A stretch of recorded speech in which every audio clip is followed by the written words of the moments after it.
Ready ಮಾಡಿಟ್ಟಿರುವಂತ dosa ಹಿಟ್ಟಲ್ಲಿ ಪಡ್ಡು ಯಾವ ರೀತಿ ಮಾಡಬೇಕು ಅನ್ನೋದನ್ನ ಇವಾಗ ನಾವು ನೋಡ್ಕೊಳ್ಳೋಣ. ಇದೇ ದೋಸೆ ಹಿಟ್ಟಿಗೆ ಈರುಳ್ಳಿ, ಒಂದು ಕೊತ್ತಂಬರಿ ಸೊಪ್ಪು ಸ್ವಲ್ಪ, ಒಂದು ಹಸಿ ಮೆಣಸಿನಕಾಯಿ, ಅರ್ಧ ಕ್ಯಾರೆಟು ತುರಿದಿಟ್ಕೊಂಡಿದ್ದೀನಿ, ಸ್ವಲ್ಪ ಕರಿಬೇವಿನ ಸೊಪ್ಪು, ಇದನ್ನ ಇದಕ್ಕೆ ಹಾಕಿ ಮಿಕ್ಸ್ ಮಾಡ್ಕೋಬೇಕು.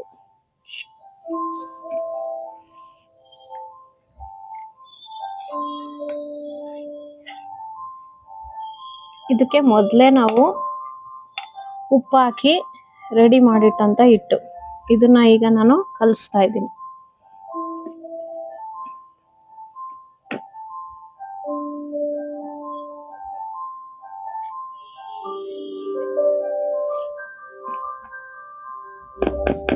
ಈಗ ಈ ಹಿಟ್ಟು ರೆಡಿಯಾಗಿದೆ.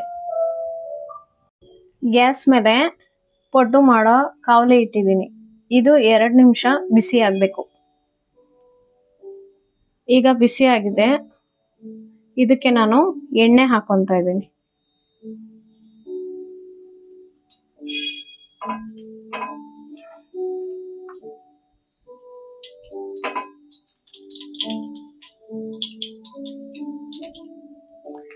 ಎಣ್ಣೆ ಹಾಕಿದ್ಮೇಲೆ ಈಗ ಹಿಟ್ಟನ್ನ ಹಾಕ್ತಾ ಇದ್ದೀನಿ.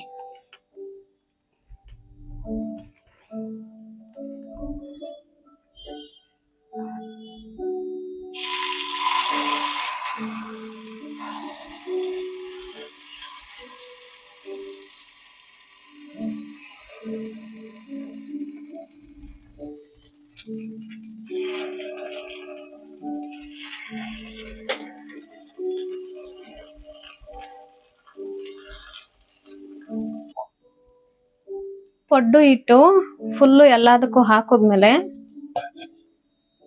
ಈ ಪ್ಲೇಟ್ನ ಈ ತರ ಮುಚ್ಕೋಬೇಕು. ಮುಚ್ಚಾದ್ಮೇಲೆ 3 ನಿಮಿಷ ಬೇಯಿಸ್ಕೋಬೇಕು. ಅದು ಸಿಮ್ಮಲ್ಲೇ ಇಡಬೇಕು. ಜಾಸ್ತಿ ಓವರ್ ಆಗಿ ಇಟ್ರೆ ತಳ ಸೀದೋಗ್ಬಿಡುತ್ತೆ. ಅದಕ್ಕೆ ನಾವೇನ್ ಮಾಡ್ಬೇಕು, ಸಿಮ್ಮಲ್ಲಿ ಇಡಬೇಕು. ಈಗ 3 ನಿಮಿಷ ಆಗಿದೆ. ಪಡ್ಡು ಬೆಂದಿದೆಯೋ ಇಲ್ವೋ ಚೆಕ್ ಮಾಡೋಣ.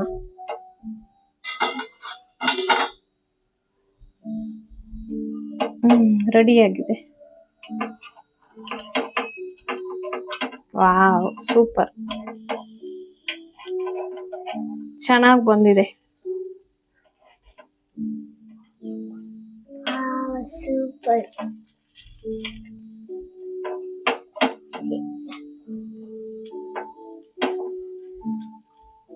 ನೋಡಿ, ಕೈಗೆ ಒಂಚೂರು ಅಂಟ್ಕೊಂತ ಇಲ್ಲ.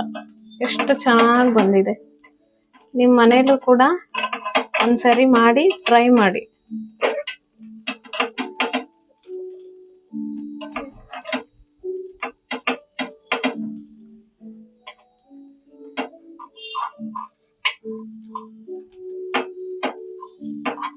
ಈಗ ಇದನ್ನ ಉಲ್ಟಾ ತಿರ್ಗಿಸಿದೀನಿ. ಇವಾಗ ಉಲ್ಟಾ 2 ನಿಮಿಷ ಬೇಯಬೇಕು. ಇದನ್ನ ಬೇಯಕ್ ಬಿಡೋಣ. 2 ನಿಮಿಷ ಆದ್ಮೇಲೆ ತೆಗ್ದಿ ನೋಡೋಣ. ಪ್ಲೇಟ್ ಮುಚ್ಚಿ.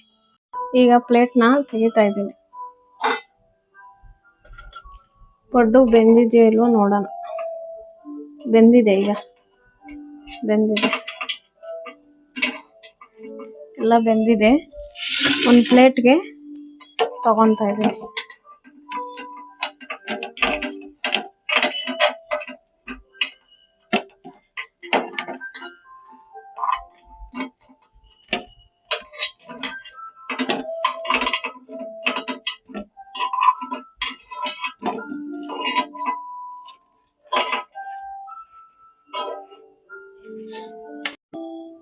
ಈಗ ಪಡ್ಡು ರೆಡಿಯಾಗಿದೆ.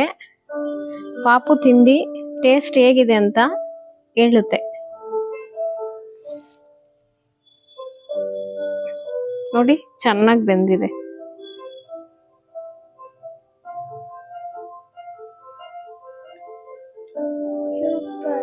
ಚೆನ್ನಾಗಿದೆಯಾ? ಈ ವಿಡಿಯೋ ಇಷ್ಟ ಆದಲ್ಲಿ ಲೈಕ್ ಮಾಡಿ, ಶೇರ್ ಮಾಡಿ, ಸಬ್ಸ್ಕ್ರೈಬ್ ಮಾಡಿ. ಪಕ್ಕದಲ್ಲೇ ಇರುವಂತ ಬೆಲ್ ಬಟನ್ಗೆ ಕ್ಲಿಕ್ ಮಾಡಿ.